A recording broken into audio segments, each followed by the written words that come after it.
Have you seen the abyss? If you gaze long enough into it, it also gazes into you.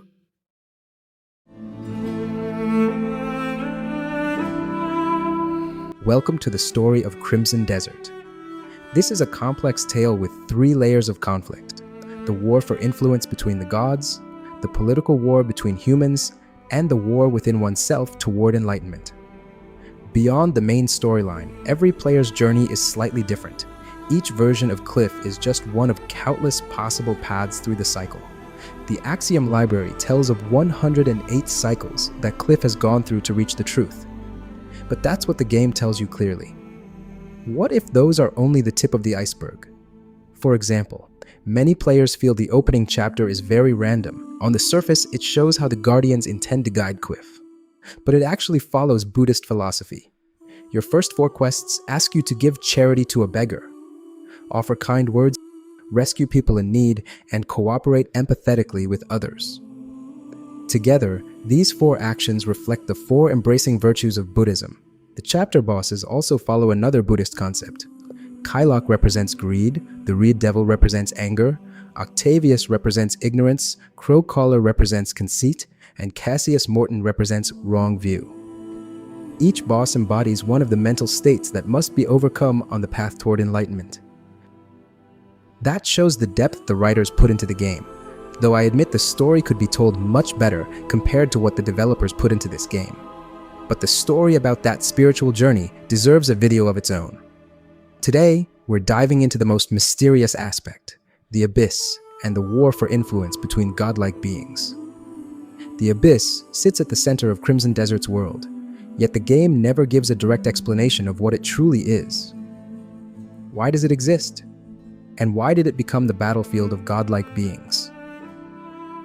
We're left with fragments, scattered memories, and most importantly, a series of ancient stone murals. I believe those murals contain the history of both the Abyss and the continent of Pywel. In short, the largest mural shows a war between 2 sides in the desert, the war that stained it crimson. One side followed Umbra, the god of darkness, while the other followed Solumen, the god of light. This conflict between the gods since ancient times is revealed in a prophecy. My head feels like it's splitting apart. The sky hurled stones. The hand of the god has moved. Solomon was wrong. He is a blind god. Umbra, fill me with your great darkness. The light is gone, and only darkness remains. Why did this war break out, and who are these entities? We will try to decode every mural to piece the story together.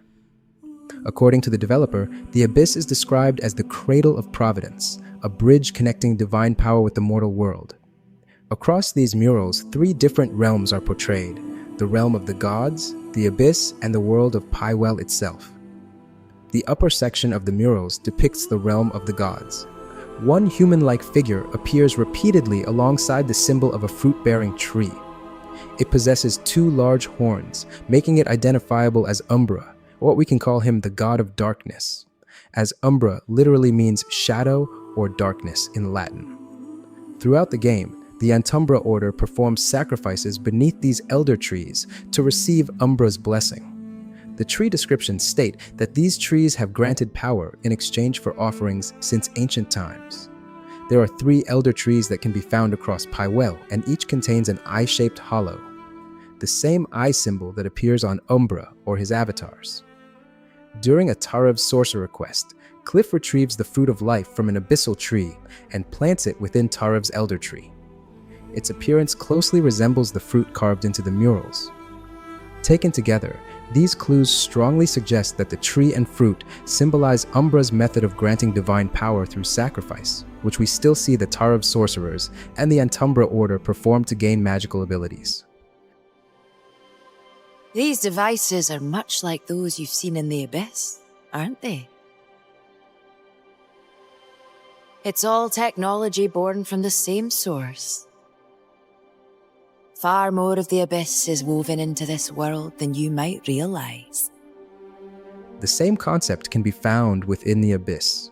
Instead of bearing fruits of life, the abyssal trees produce abyss cells that we can grow at our camps. Like the fruit of life, abyss cells possess vital energy. But they also do something more remarkable. They can imbue life into lifeless objects, such as the stoneback crabs. Umbra's own codex entry describes him as the purest form of power, existing since the dawn of time. He possesses neither morality nor intention, only limitless energy. But if Umbra has no will of his own, why does he become involved with the mortal world at all?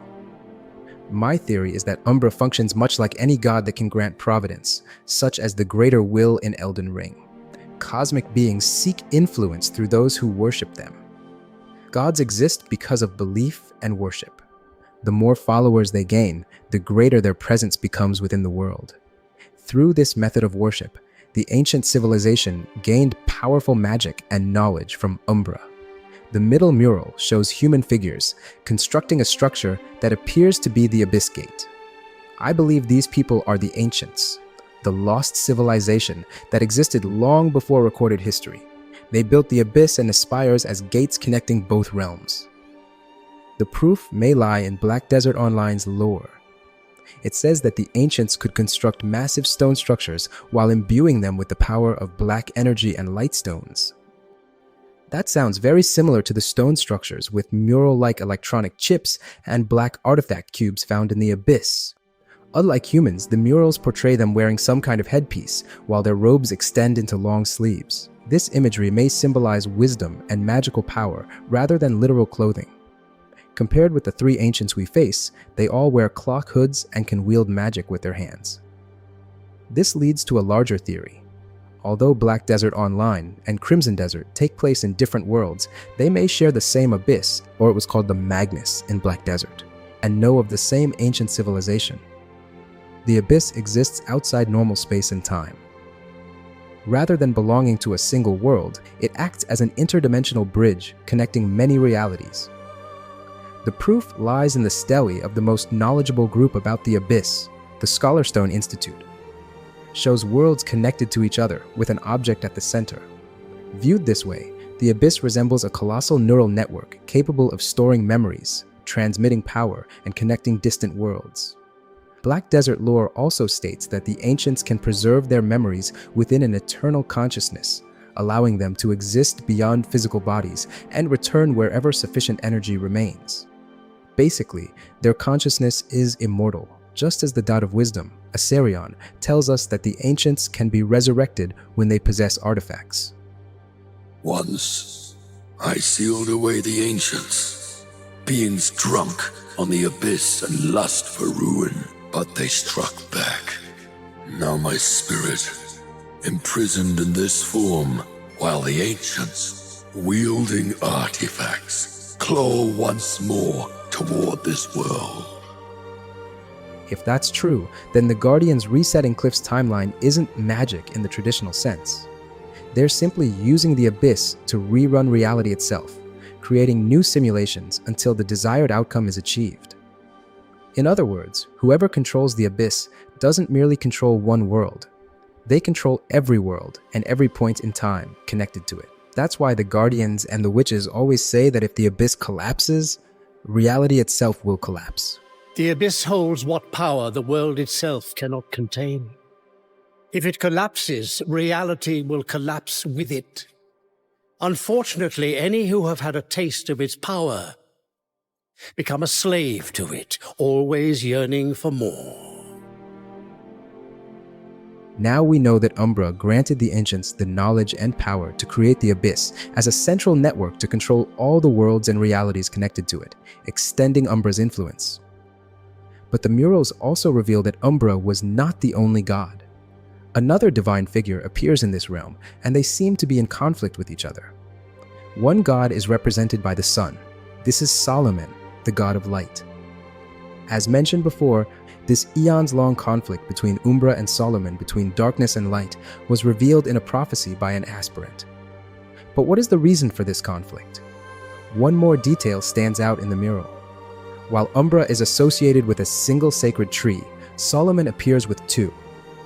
Perhaps this isn't artistic decoration. It symbolizes the amount of influence. If divine power grows through worship, then Solumen's larger following would explain why Umbra sought another path to expand his own influence. Rather than competing within the realm of the gods, Umbra turned toward the abyss, as shown in the middle mural, attempting to change reality. This also created a rift within the ancient civilization, making the abyss unstable, and its structures and artifacts fell across the continent. But the abyss was never just a source of power. It was also a network of memories. Every person who touched an abyss artifact gained its power, but left behind their desires, hatred, and ambitions. Over countless generations, those emotions flowed back into the abyss itself. Eventually, Umbra began reflecting the darkest aspects of humanity and came to believe that the true essence of the world is evil and cruel. So if he granted power to humans based on those deeds, he would gain even more influence. That's why the Antumbra Order, to this day, still performs mass human sacrifices to gain Umbra's favor. From an impartial force of power, Umbra became a twisted god sustained by sacrifice, cruelty, and corruption. To stop the world's destruction, Solumen blessed his followers with divine power. Meteors carrying abyssal artifacts fell across Pywel, along with ring-like items that I believe are the Axiom bracelets, a bracelet imbued with the providence of nature. The mysterious power within it awakens the wearer's latent abilities, a weapon that can only be wielded by those who are worthy. Solumen was also aided by another deity, Aeserion, the god of wisdom. Aeserion guided humanity to serve the light and worship the power of these artifacts. This explains why these artifacts are enshrined at altars throughout Pywel. These relics once empowered ancient heroes during the war. Each artifact also preserves the memories of its previous owner. Maybe this is why these artifacts always present a challenge to their new owner. In fact, these challenges are the deeds originally performed by the previous owner, the former warrior, and the new bearer must recreate the same act before inheriting its power. It's a nice symbol that the heroic deeds of the past can only be inherited by a worthy warrior. The largest mural portrays Solumen's warriors fighting with spears and shields against armies of machine-like creatures animated by Umbra's abyssal power. These are weapons like the ancient Ador or Kutum. They were among the first attempts by the ancients to breathe life into inanimate objects, turning them into weapons. They all have a core containing consciousness that still lingers to this day and can still imbue life into anything around them. The conflict was so devastating that the entire section of the abyss above the desert collapsed, and the blood stained the desert itself, giving it the name Crimson Desert. In the end, Umbra's army was ultimately defeated, but not destroyed. Its surviving followers became the Antumbra Order, continuing their sacrificial rituals for power while waiting for Umbra's return. Those who know of Umbra's power cannot resist it. They blindly worship him to gain power. The most fanatical among them become Umbra's deacons. The Antumbra staff sacrificed countless followers. The Antumbra spear gave his own soul. Even the Tar of sorcerers say they avoid the darkness and wield their magic righteously. Yet there are still traces of ritual coffins in their village, similar to the sarcophagi used by the Antumbra Order. The victors founded the Church of Solumen, whose teachings emphasize living in harmony with the divine order rather than seeking power through miracles. Praying for magical power was forbidden to avoid repeating the mistakes of the ancients, whose pursuit of magical power corrupted the human heart. The Great War ended in victory for the followers of light. But the conflict between the gods never truly ended. Although Aeserion succeeded in sealing away the three ancients, he himself was imprisoned on a remote island. The abyss needed to be stabilized to prevent more artifacts from falling and bringing further harm to the world. So the guardians and the witches built the sanctums to keep the abyss in balance. Centuries passed. Political conflicts eventually divided the continent into the Duchy of Hernand, the Kingdom of Demonis, and the sovereign tribal state of Pyrrhun. Yet Umbra's shadow never disappeared. Light and darkness have always existed together, like two sides of the same coin. If one side is lit by light, the other side inevitably fades into shadow. In astronomy, an antumbra is the gray region where an object appears completely within the disk of the light behind it, and it can stretch much farther than the shadow itself. Just like humanity's endless desire for power, immortality, and control. It never knows its end.